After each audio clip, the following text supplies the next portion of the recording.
mais dans la continuité. Zay alaza tena président.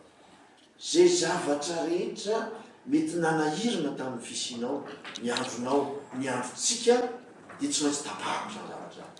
Za tsy olona toko. Zay ny force-mo zay président.